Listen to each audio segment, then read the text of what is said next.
I don't wanna waste time. Well, remember tonight I found something here with you.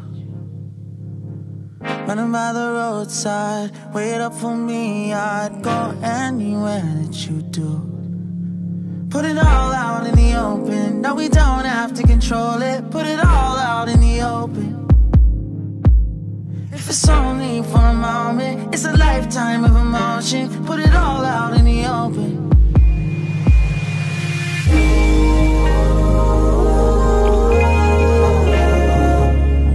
Don't tell me it's time to go. What's up, Raps fam? So we are back. Yay! Look, here's a little boy. Oh, little beautiful boy. He is 7 months. But I wanted to make this intro because I had a video. I was going through my phone, starting to create content, you know, working on some videos to start posting, and I came across this video. So I made the girls this dresser. I bought it from Amazon, and I made it, I guess, right before I gave birth, a little bit before I gave birth, and I never got to post it. So I am going to post this video. This will be our video coming back. Starting to make videos again, and then once the next week I'm going to post his birth story, and then I'll do an introduction video and the day that we brought him home and when the girls met him. So, you know, I have some videos, working on them, and so excited to get back. So yeah, I hope you guys enjoy this video, and thank you so much for coming back, watching our videos, and I hope you enjoy, and don't forget to come back to catch up on what's been going on. Bye guys, enjoy the video. What's up, Rice fam? Yes. So today I am setting up a dresser that we got from Amazon. I'm gonna try to put the link in the bottom for the girls, because I'm setting up their closets. You know, the baby's coming soon. So sorry. Thank you. Oh my god, here I am with the scissors. Thank you so much for those coming back. We appreciate your love and support. I hope you guys enjoyed this assembling of this dresser, and we'll see how it goes.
Okay guys, so we're all done. This is it. It actually was much more easier than I thought it would be, so I'm excited. It was really easy to build. Maybe I'll have hubby like just tighten the screws, but I think I did tight enough because there's a part here that looks like I did it too tight. So for the most part, this is it. Super easy. I love the I guess let's see how much. You guys can see like how much space is inside here. And look inside here. Look inside here. So I hope you guys enjoyed watching this video. Don't forget to like, subscribe, and comment down below. And like we always say, and hit the bell notification so you get notified every time we post a video. Oh! So like we always say, thank you so much for watching, and 1, 2, 3. have a beautiful and blessed life. Peace. Over here. Peace.